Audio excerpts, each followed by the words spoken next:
Amid heavy tensions between New York and Jersey, including the asbestos dumping debacle, whatever happened there, Shah loyalist Salvatore Cogliano, aka Coco, is having dinner in a restaurant and spots Tony's daughter Meadow, who's on a date with Patsy Parisi's son Patrick. Coco approaches her, making some off-color remarks highly inappropriate. Must be fun tucking her in at night, huh? Including offering to add some cream on her mouth. I don't want to get graphic beyond that. The idea of it repulses me so much. It's not just what he says, it's the fact that he's a large, imposing figure, a sleazy-looking figure who clearly terrifies Meadow here. Meadow is reluctant to tell her father, but her mother calm gets her to spill the beans. Tony is visibly furious, but assures his daughter by telling her Coco is an idiot but harmless, and that he'll go talk to someone. It's okay. He's an idiot, but he's harmless. I'll talk to somebody. Instead, Tony brazenly walks into a New York restaurant, past the minute Butch who has one eye on the door and one eye on his food, and begins pistol whipping Coco.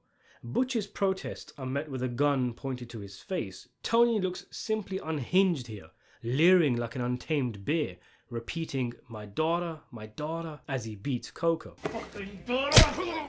My fucking daughter! Motherfucker, my fucking daughter! His insatiable rage culminating in a curb stomp, one of the show's most violent moments. Coco's teeth are shattered, his face turned into a pumpkin, and before Tony walks out, he threatens Butch one last time. You want some? There's several interesting factors surrounding the Coco incident. I always found it interesting that though Coco says what he says, presumably to intimidate Meadow, he never tells her who he is. It's Albie, Coco's date, who says, Coco, come on, leading Meadow to ask her dad if he knows someone called Coco. Albie's dubbed Coco in it here. Had he never said a thing, what exactly would Meadow say to her father? Some greaseball came up to me and threatened me? Sure, he'd have an inkling that it was Reza Pahlavi's crew, but he would have no way of confirming who it was. You gotta give props to Patrick also. A guy the size of a bear, clearly mobbed up, comes and insults his date, and even still he squares up to the guy. He should have been made right there and then, boom! If Finn was there, he would have been sweating and shivering, packed a suitcase while Coco was screaming for Meadow. Although saying that, if he was still with Meadow at the time, Dr. Yankum could have put Coco's teeth back in. I'll tell you what, Coco was lucky that Meadow wasn't still with Jamal Ginsburg, the Hasidic homeboy. He would have punched his fucking lights out. Another thing of note is that, yeah, this might be the show condensing Meadow's comments, but it doesn't actually look like she even told Tony the full extent of Coco's harassment. She doesn't mention that he said, I'd be happy to add to it, implying sick shit. Had Tony known, perhaps his revenge would have been even more drawn out and torturous. One thing I'd like to point out is that when Butch tells Tony not to do it, Tony pauses, as if mulling over the consequences, calming down momentarily, weighing things up, before going ahead with it anyway. I always wondered if Coco died from the beating, providing we never see Coco again. I mean, how on earth could someone survive that?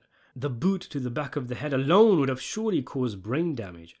And maybe it did, but a scene between Tony and Carmine Jr. later on establishes that Coco didn't die. You almost killed the guy. I should have killed him. So he survived, but we can assume he isn't exactly in a position to be harassing women anymore. He's a shopping cart from here on out. There's an enthralling, cathartic, wish fulfillment element to the curb stomp, much like in Goodfellas when Henry beats the guy who was saying things to Karen.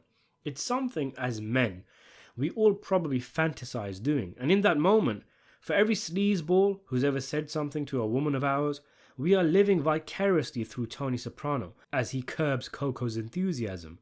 I have daughters, and the idea of someone harassing them, as Coco did, is sickening, and thus, as violent as it is, the Coco curb stomp is one of the most energizing moments in the show, and a showcase of why exactly Tony Soprano is such a compelling character, because he allows us to appeal to the good, the bad, and the ugly of our own personalities, to allow us to savor moments where he goes beyond the law, but not beyond our own moral compass. In other words, any father whose daughter is harassed is going to want to deliver sweet retribution, but Tony, in his capacity as a mob boss, is in a position to actually deliver it, not just fantasize about it.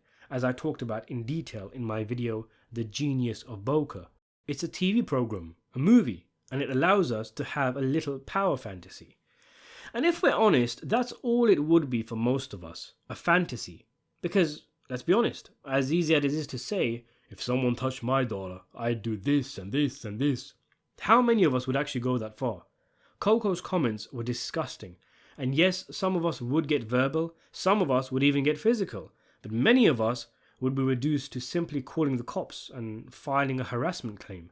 And when you consider Coco is a mobster in a huge New York family, the fact that you could risk going to prison and leaving your daughter out there in the wilderness, the fact that Coco's friends could come back on you and your family, how many of us, if we're honest, would actually do nothing?